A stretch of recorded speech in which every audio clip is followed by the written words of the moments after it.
no big deal. Professor Solanka paused and turned to face the lounging goddess at the threshold, who proceeded, unnervingly, to interview him. "You walk a lot. I mean, 5 or 6 times a day. I see you walking someplace. I'm sitting here, I see you come, I see you go, but there's no dog. And it's not like you come back with lady friends or produce. Also, the hours are strange. It can't be that you're going to a job. So I'm asking myself, why is he always out, walking, alone? There's a guy with a lump of concrete hitting women on the head across town. Maybe you heard that.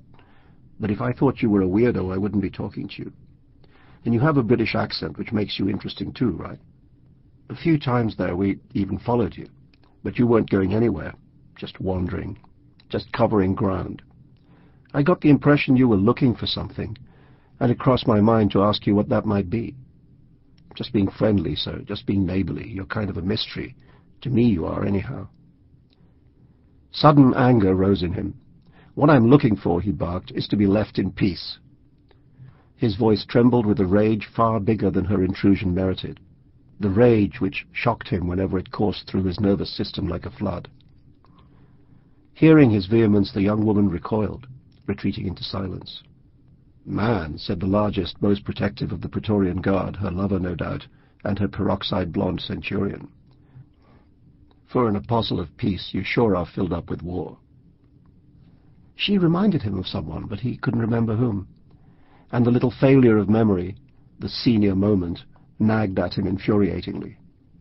Luckily she wasn't there anymore, no one was, when he returned from the Caribbean carnival, damp-hatted and soaked through, after being caught unprepared by a squall of hard, hot rain. Passing the congregation Shearit Israel on Central Park West, a white whale of a building with a triangular pediment supported by 4 massive Corinthian columns, Professor Solanka, scurrying through the downpour, remembered the newly bat mitzvahed 13-year-old girl he'd glimpsed through the side door, waiting, knife in hand, for the ceremony of the blessing of the bread. "No religion offers a ceremony of the counting of the blessings," mused Professor Solanka. "You'd think the Anglicans at least would have come up with one of those." The girl's face glowed through the gathered gloom, its young, round features utterly confident of achieving the highest expectations. Yes, a blessed time, if you cared to use words like blessed, which Solanka, a skeptic, did not. On nearby Amsterdam Avenue, there was a summer block party, a street market doing good business in spite of the showers. Professor Solanka surmised that in the greater part of the planet the goods piled high on these cut-price barrows would have filled the shelves and display cabinets of the most exclusive little boutiques and upper-echelon department stores. In all of India, China, Africa, and much of the Southern American continent, those who had the leisure and wallet for fashion, or more simply in the poorer latitudes for the mere acquisition of things, would have killed for the street merchandise of Manhattan, as also for the cast-off clothing and soft furnishings to be found in the opulent thrift stores, the reject china and designer-label bargains to be found in downtown discount emporia. America insulted the rest of the planet, thought Malik Solanka in his old-fashioned way, by treating such bounty with the shoulder-shrugging casualness of the inequitably wealthy. But New York in this time of plenty had become the object and goal of the world's concupiscence and lust, and the insult only made the rest of the planet more desirous than ever. On Central Park West the horse-drawn carriages moved up and down. The jingling of the bells on the harnesses sounded like cash in hand.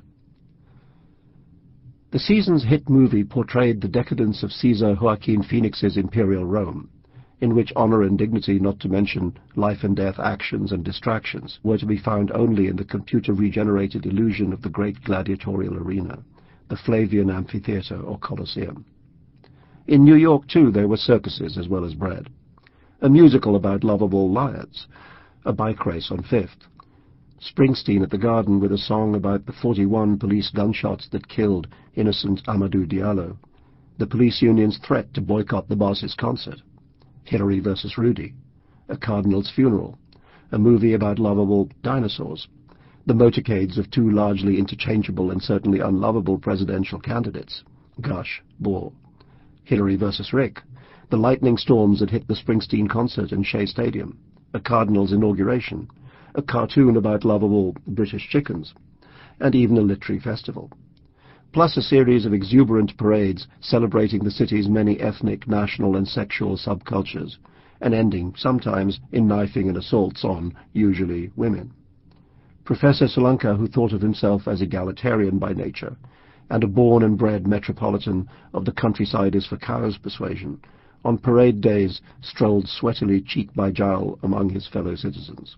One Sunday he rubbed shoulders with slim-hipped gay pride prancers. The next weekend he got jiggy beside a big-assed Puerto Rican girl wearing her national flag as a bra. He didn't feel intruded upon amid these multitudes. To the contrary. There was a satisfying anonymity in the crowds, an absence of intrusion. Nobody here was interested in his mysteries. Everyone was here to lose themselves. Such was the unarticulated magic of the masses. And these days losing himself was just about Professor Solanka's only purpose in life. This particular rainy weekend there was a calypso beat in the air, not the mere Harry Belafonte Jamaica farewells and jackass songs of Solanka's somewhat guiltily fond memory. Now I tell you in a positive way, don't tie me donkey down there, 'cause me donkey will jump and bray, don't tie me donkey down there. But the true satirical music of the Jamaican troubadour polemicists, Banana Bird, Cool Runnings, Yellow Belly, live in Bryant Park and on shoulder-high boom boxes up and down Broadway. When he got home from the parade, however, Professor Solanka was seized by melancholy, his usual secret sadness, which he sublimated into the public sphere. Something was amiss with the world. The optimistic peace and love philosophy of his youth having given him up, he no longer knew how to reconcile himself to an increasingly phony, he loathed in this context the otherwise excellent word virtual, reality. Questions of power preyed on his mind. While the overheated citizenry was eating these many varieties of lotus, who knew what the city's rulers were getting away with? Not the Giulianis and Saphirs who responded so contemptibly to the complaints of abused women until amateur videos of the incidents showed up on the evening news. Not these crude glove puppets, but the high ones who were always there, forever feeding their insatiable desires, seeking out newness, devouring beauty, and always wanting more. The never-encountered but ever-present kings of the world. Godless Malik Solanka avoided crediting these human phantoms with the gift of omnipresence. The petulant, lethal Caesars, as his friend Reinhardt would say, the Bolingbroke's cold of soul, the tribunes with their hands up the mayors and police commissioners' Coriolanus's. Professor Solanka shuddered faintly at this last image. He knew himself well enough to be conscious of the broad scarlet streak of vulgarity in his character. Still, the crude pun shocked him when he thought of it. Puppet masters were making us all jump and bray, Malik Solanka fretted. While we marionettes dance, who is yanking our strings? The phone was ringing as he came through his front door, the rain still dripping off his hat brim. He answered it snappishly, snatching off its base the cordless unit in the apartment's entrance hall. Yes, what, please? His wife's voice arrived in his ear via a cable on the Atlantic bed. Or maybe in these days when everything was changing it was a satellite high above the ocean. He couldn't be sure. In these days when the age of pulse was giving way to the age of tone. When the epoch of analog, which was to say also of the richness of language, of analogy, was giving way to the digital era, the final victory of the numerate over the literate. He had always loved her voice. 15 years ago in London he had telephoned Morgan France, a publishing friend who by chance was away from his desk, and Eleanor Masters passing by had picked up the clamouring instrument. They had never met, but ended up talking for an hour. A week later they dined at her place, neither of them alluding to the inappropriateness of so intimate a venue for a first date. A decade and a half of togetherness ensued. So he fell in love with her voice before the rest of her. This had always been their favourite story about each other. Now, of course, in love's brutal aftermath, when memory was reinvented as pain, when voices on the phone were all they had left, it had become one of the saddest. Professor Solanka listened to the sound of Eleanor's voice, and with some distaste imagined it being broken up into little parcels of digitized information.